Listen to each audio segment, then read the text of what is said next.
मैं सीधे ये पूछना चाहती हूँ, जब लोग वहां से कह रहे हैं कि हमें ये मौका एक बार मिल रहा है, हम जरूर जाएंगे, जो लोग ये कहते हैं पहले वो अपने आप व्यवस्था देखें। प्रेम कुमार जी वो कुछ गलत कह रहे हैं।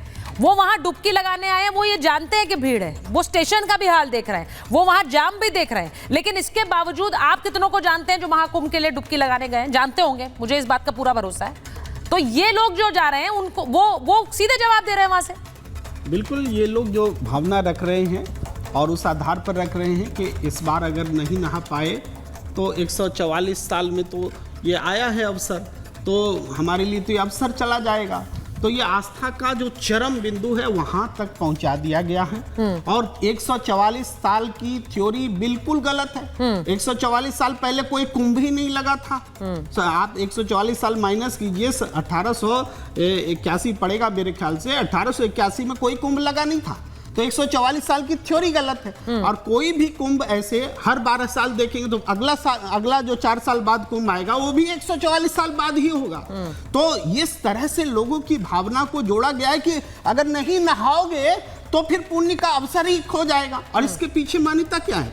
योगी आदित्यनाथ जी का वो बयान देखिए, इसमें उन्होंने कहा कि हमने 1,500 करोड़ लगाया और 3 लाख करोड़ रुपए से ज्यादा की आमदनी उत्तर प्रदेश को होने जा रही है। हाँ। ये पैसा कमाने के लिए इन्होंने इसको एक्सटेंड भी किया। इतना लंबा कभी नहीं वो चला था। अच्छा, ये जो नहीं ये बयान उन्होंने क्यों दिया है? ये बयान उन्होंने रिएक्शन में दिया है, ये बयान उन्होंने जवाब दिया है, ये जवाब दिया है उन्होंने, क्योंकि सवाल पूछा गया था धर्मेंद्र जी की पार्टी की तरफ से कि पैसे का क्या हुआ, इतना पैसा लगा दिया इसमें, व्यवस्था का क्या हुआ? तो उन्होंने क्या 1,500 करोड़ आपने इसलिए इन्वेस्ट किया है कि 3 लाख करोड़। एक बार संजीव जी का रिएक्शन। लोगों को धर्मोन्माद में 144 साल की थ्योरी लगा करके वो कह रहे हैं एक उन्माद फैला, मौत का कुंभ बना दिया। प्रेम कुमार जी, मारे नहीं गए लोग, क्या ये भगदड़ नहीं मची? अगर आप ये कह रहे हैं 144 साल की थ्योरी गलत है, वो गलत थ्योरी की वजह से वहां पर भगदड़ हुई, इसी वजह से हम इसे मृत्यु कुंभ कहेंगे। इसका भी ये लॉजिक है आपका, इसीलिए हम इसे मृत्यु कुंभ कहेंगे। मृत्यु कुंभ और मोक्ष का भी अंतर संबंध लिया। अरे इस कुंभ को तो माना ही जाता है कि यहाँ मृत्यु होगी तो मोक्ष मिलेगा। मृत्यु कुंभ बोल दिया तो कौन सा गलत किया? अरे में मरेंगे लोग। तो आप ये कह रहे हैं कि वहाँ लोग चले जाए, वहाँ लोग चले जाए और मौत हो जाए उनकी, तो ठीक है क्योंकि वो मोक्ष हासिल कर रहे हैं। नहीं, क्या बोल रहे हैं प्रेम कुमार जी? आप ये कह रहे हैं ये तो माना ही जाता है यहाँ मोक्ष मिलेगी, मतलब मौत हो जाए तो लोग वहां जाकर अगर उनकी मौत हो जाए तो वो खुश इसका महसूस करें। नहीं, ये मौत नहीं होती, मौत नहीं, मौत नहीं मानता कोई। मोक्ष और मौत में फर्क है क्या? नहीं, आचार्य विक्रमादित्य में जुड़े हुए हैं, उनके पास जाऊंगी पहले संजीव जी। नहीं, ये किस तरह का लॉजिक है सर? मतलब लोग जाए वहां पर, अगर उनकी मौत हो जाए तो वो खुश रहे कि वहां उन्हें मोक्ष मिल गया। संजीव जी बाबा बागेश्वर से पूछिए। संजीव जी, मोक्ष मिल गया। मैं 3-4 बातों पर यहाँ रोशनी डालने की कोशिश करूंगा। आप देखिए, जो अपोजिशन के 3 या 4 लोग इस पैनल में आपने बिठा रखे हैं, उनकी स्थिति देखिए, उनकी आवाज देखिए और उनकी पूरी आप स्टाइल ऑफ वर्किंग देखिए, मॉडस ऑपरेंडी देखिए कि if you can not convince then confuse, भ्रम वाली स्थिति डाल दो।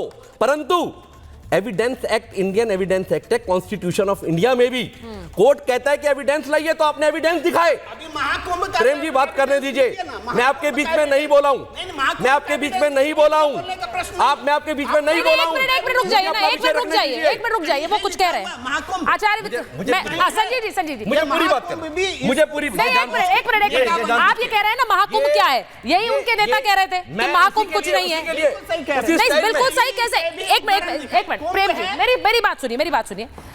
अखिलेश जी जब 2013 में प्रचार प्रसार कर रहे थे तो उन्होंने कहा महाकुंभ का आयोजन मुझे करने को मिल रहा है, ये मेरे लिए सौभाग्य की बात है। तब महाकुंभ था, आज महाकुंभ नहीं है। क्यों? इसलिए नहीं है क्योंकि बीजेपी सरकार में। ये तो सीधे पूछा जाएगा ना, तब महाकुंभ था, आज महाकुंभ नहीं है। संजीव जी पहले बोलेंगे, संजीव जी। प्रेम जी बात पूरी कर लूं।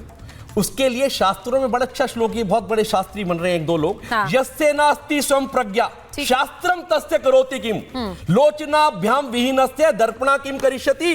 जब आर भारत इतनी बड़ी वीडियोस दिखाता है, लोग कहते हैं हमें कोई चिंता नहीं है, हम तब भी जाएंगे, तो इसलिए कहते हैं कि जब व्यक्ति की आंख चक्षु नहीं होते तो उसको चश्मा, उसको शीशा दिखाओगे तब भी कुछ नहीं दिखेगा।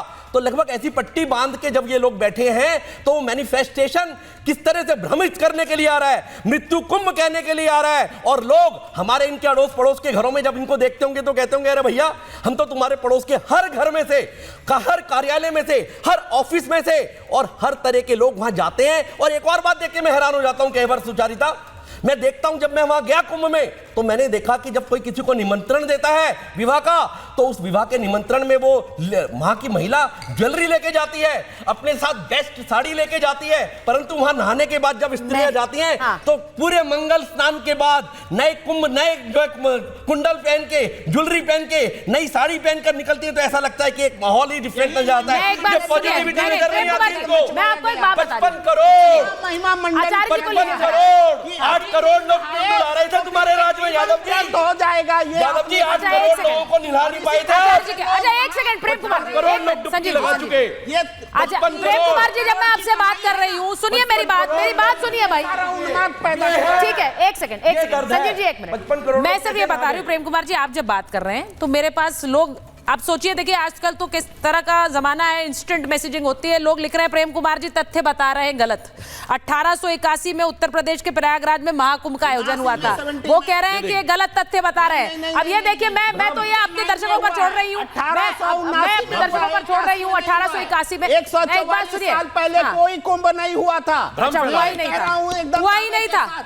ही नहीं था। अब मैं एक बार जरा आचार्य जी से पूछ रही हूँ, देखिए आचार्य जी ये तो कह रहे हैं 144 साल पहले कुंभ ही नहीं हुआ, ये तो आपने नई थ्योरी दे दी है भाई। 144 साल पहले कुंभ नहीं ये तो आप दिखा दीजिए। ये आपने, जहां तक हम जानते हैं आचार्य जी, जहां तक हम जानते हैं प्राचीन काल से कुंभ की जो एक आयोजन, मैं नहीं कह सकती क्योंकि आयोजन तो अब सरकारें करती हैं, लेकिन कुंभ प्राचीन काल से चला आ रहा है। एक मिनट रुक जाइए ना, नहीं सर अब आप देखिए, आप नहीं तो आपने जो बात गलत बोली वो गलत है।